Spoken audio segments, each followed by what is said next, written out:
মৰমৰ ছাত্ৰ-ছাত্ৰীসকল পোনপ্ৰথমতে মই মোৰ অন্তৰৰ পৰা তোমালোকক সকলোলৈ শুভেচ্ছা জ্ঞাপন কৰিছোঁ যাতে তোমালোকৰ হ'বলগীয়া মেট্ৰিক পৰীক্ষা সকলোৰে ভাল হয়। আজিৰ এই ভিডিঅ'টিত মই তোমালোকক কেইটামান গুৰুত্বপূৰ্ণ কথা মনত পেলাই দিবলৈ যত্ন কৰিম। গতিকে তোমালোকে ভিডিঅ'টি প্ৰথমৰ পৰা শেষলৈকে চাবা, তোমালোকৰ বাৰুকৈ উপকৃত হ'ব এই ভিডিঅ'টিৰ পৰা। যোৱা বছৰ যেনেকুৱা পৰিস্থিতি হৈছে এই বছৰ যাতে তেনেকুৱা কোনো ধৰণৰ পৰিস্থিতিৰ সৃষ্টি নহয় সেই বিষয়ে তোমালোকক মই আজি কেইটামান কথা মনত পেলাই দিবলৈ যত্ন কৰিম।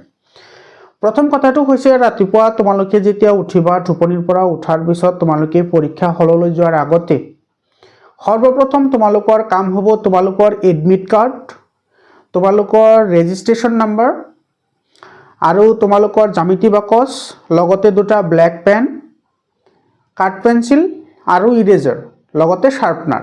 এই বস্তুকেইটা তোমালোকে যদি ভিডিঅ'টো এতিয়া চাই আছা তেতিয়াহ'লে এতিয়াই যদি তোমালোকে ভৰাই থৈ দিব পাৰা তেতিয়াহ'লে আটাইতকৈ ভাল। আৰু যদি এতিয়া নুথোৱা তেতিয়াহ'লে ৰাতিপুৱা উঠি তোমালোকৰ সেইটো কাম আগতে হ'ব। কাৰণ বহুত ষ্টুডেণ্ট যোৱা বছৰ এনেকুৱা হৈছিল যে তোমালোকে পৰীক্ষা হলৰ পৰা আকৌ উভতি আহিবলগীয়া হৈছে গাৰ্জেনসকলে বা লগৰসকলে সেই এডমিটৰ কাৰণে বা ৰেজিষ্ট্ৰেশ্যন নাম্বাৰৰ কাৰণে, যাতে তোমালোকৰ তেনেকুৱা নহয়। গতিকে এই কামটো তোমালোকে সৰ্বপ্ৰথম কৰা। দ্বিতীয় নম্বৰ কাম হৈছে তোমালোকে ৰাতিপুৱা উঠি পৰীক্ষা হলত যোৱাৰ আগতে তোমালোকে কিন্তু খাই ওলাবা ঘৰৰ পৰা। মই এই কথাটো তোমালোকক লাগিল মই ৰিকুৱেষ্ট কৰি কৈ আছোঁ, কিন্তু তোমালোকে খাই ওলাবা। কাৰণ বহুত পৰীক্ষাৰ্থী এনেকুৱা আছে যে তোমালোকৰ পৰীক্ষা হলত বহাৰ পিছত তোমাৰ মূৰ ঘূৰাই, মূৰৰ কামৰণিৰ সৃষ্টি হয়, বাৰে বাৰে পানী পিয়া লাগি থাকে, তাৰপিছত তোমাৰ গা কঁপি থাকে। যেতিয়া তুমি ৰাতিটো পঢ়িবা আৰু নিশ্চিতভাৱে তোমালোকৰ টেনশ্যন হৈ থাকে, তো তেনেকুৱা সময়ত যদি তুমি নোখোৱাকৈ পৰীক্ষা হলত বহা তেতিয়াহ'লে তোমালোকৰ যিখিনি তুমি জানিবা, যিখিনি তোমাৰ জনা প্ৰশ্ন আছে সেইবোৰো তুমি পাহৰি যাবা। তৃতীয় নম্বৰ আৰু মোষ্ট ইম্পৰ্টেণ্ট কথাটো হৈছে যে তোমালোকে ভয় খাব নালাগে। যিহেতু তোমালোকে মোৰ গাইড ফ'ল' কৰি আছা, মই তোমালোকক প্ৰথমৰ পৰাই কৈ আছোঁ তোমালোকে ভয় খাব নালাগে। আৰু এটা কথা সদায় মনত ৰাখিবা, তুমি যিমানখিনি জানিছা সেইখিনি তোমাৰ 100% নিজৰ ওপৰত ডিপেণ্ডেবল হোৱা। ভয় একেবাৰে নকৰিবা। প্ৰশ্ন বহুত ইজি আহিব, তুমি যি পঢ়িছা সেইটোৱে আহিব পৰীক্ষাত। তুমি যিমানখিনি পঢ়িছা সেইবোৰে পৰীক্ষাত আহিব। এনেকুৱা নহয় যে তুমি বেলেগৰ পৰা প্ৰশ্ন উঠাই দিব, সেইটো কেতিয়াও হ'বই নোৱাৰে। তো তুমি যিমানখিনি পঢ়িছা সিমানখিনিৰ ওপৰতে ভৰসা ৰাখা, বেলেগক আশা নকৰিবা। চাবা, যদি তুমি নিজৰ ওপৰত যদি ভৰসা ৰাখিব পাৰা ডেফিনেটলি তোমালোকৰ বেলেগতকৈ তুমি বেছি নম্বৰ পাবা। এই কথাটো সদায় মনত ৰাখিবা। আৰু HR এডুকেশ্যনেল হাব সদায় তোমালোকৰ লগত আছে আৰু থাকিব, ভৱিষ্যতেও থাকিব। তোমালোকে কোনো চিন্তা নকৰিবা। তোমালোকে প্ৰথমতে ভয়টো নোহোৱা কৰি তোমালোকে পৰীক্ষা হলত সোমাব লাগিব। 4 নম্বৰ কথাটো হৈছে তোমালোকৰ হাতত যেতিয়া প্ৰশ্ন কাকত আহিব, সেই প্ৰশ্ন কাকতখন তোমালোকে চোৱাৰ লগে লগে যেতিয়া তোমাৰ 4টা বা 5টা প্ৰশ্নৰ এনচাৰ বা তুমি যেতিয়া জনাৰ পৰা প্ৰশ্ন আহিব তেতিয়া তুমি উত্তেজিত নহবা। এইটো কিন্তু বহুত ইম্পৰ্টেণ্ট এটা কথা হয়। তোমালোকে যদি উত্তেজিত হোৱা যে নাই মই গোটেইখিনি পাৰোঁ বা মই গোটেইখিনি লিখিব পাৰিম, বহুত মানে মনত এটা ফূৰ্তি ভাৱ আহি যায়।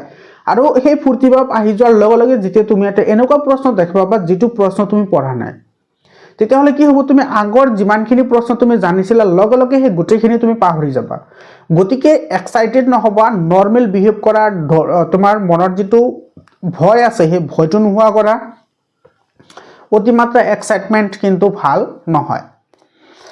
তৃতীয় নম্বৰ তাৰপিছৰ কথাটো হৈছে যে তোমালোকে যেতিয়া এনচাৰবোৰ লিখিবা সেইটো সদায় তোমালোকে কুৱেশ্যন নাম্বাৰৰ চিৰিয়েলিটি মেইনটেইন কৰিবা। এইটো মই আগত বহুত ভিডিঅ'টো কৈছোঁ। চিৰিয়েলিটি মেইনটেইন কৰিবা। যে তুমি একৰ ধৰা 10টা প্ৰশ্ন আহিছে 1 মাৰ্কৰ, তুমি তাৰে পৰা তুমি 5টা লিখিব পাৰিছা, 5টা লিখিব পৰা নাই, কিন্তু যি 5টা লিখিছা সেই 5টা চিৰিয়েলি লিখা। এনেকুৱা নহয় যে ক নম্বৰটো আগত লিখিছা, ক নম্বৰটো লিখাৰ পিছত তাৰপিছত আহি গ'ল তোমাৰ উ নম্বৰটো। এনেকুৱা নহয়। তুমি কৰ পিছত আহিব খ, তাৰপিছত আহিব গ। ধৰি লোৱা তুমি গ নম্বৰটো পাৰা নাই, উ নম্বৰটো পাৰিছা, তেতিয়াহ'লে তোমাৰ আহিব কি ক খ উ। বুজি পাইছা? ক খ ঙটো তথাপিতো চিৰিয়েল ৰ'ল না। আৰু যিবোৰ একেবাৰে নোৱাৰিবা সেইবোৰ একেবাৰে শেষত এটেম্প কৰিবা, মাজতে এটেম্প নকৰিবা। কাৰণ তোমাৰ চিৰিয়েলিটি মেইনটেইন কৰাটো বহুতেই ইম্পৰ্টেণ্ট হয়। মাৰ্জিন টানিবা, তোমালোকে মাৰ্জিন দিবা, লেতেৰা নকৰিবা। যদি কোনো শব্দ কাটিব লাগে তেতিয়াহ'লে ধুনীয়াকৈ বাকচ এটা বনাই কাটিবা, নাইবা কেৱল মাজেৰে এটা আছে দিবা।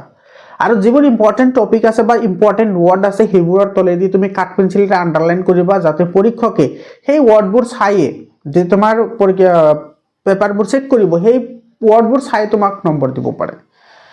মৰমৰ ছাত্ৰ ছাত্ৰীসকল, তো এই কথাবোৰ তোমালোকে সদায় মনত ৰাখিব লাগে। মই আগৰ ভিডিঅ'বোৰ যদি তোমালোকে চাইছা তেতিয়াহ'লে, আৰু যদি তোমালোকে মোৰ ষ্টুডেণ্ট হয় তেতিয়াহ'লে তোমালোকে ভয়টো একেবাৰে নোখোৱা, কাৰণ মই আগতে তোমালোকৰ এছামিছৰ 100% মই তোমালোকক প্ৰিপাৰেশ্যন কৰাইছোঁ। গ্ৰামাৰৰ ওৱান শ্বট ভিডিঅ' দিছোঁ, সকলোখিনি দিছোঁ।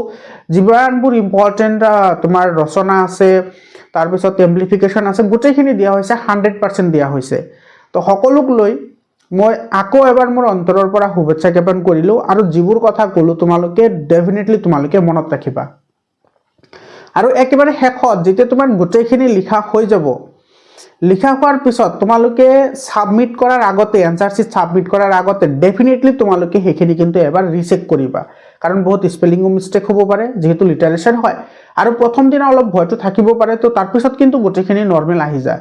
তো তোমালোকে প্ৰথমতে সেইখিনি চেক কৰিবা, কিবা ভুল হৈছে নেকি সেইটো শুদ্ধ কৰিবা। একেবাৰে শেষত তোমালোকে কি কৰিবা, এনচাৰ শ্বীট ছাবমিট কৰিবা। মৰমৰ ছাত্ৰ ছাত্ৰীসকল, বেছি সময় নলওঁ।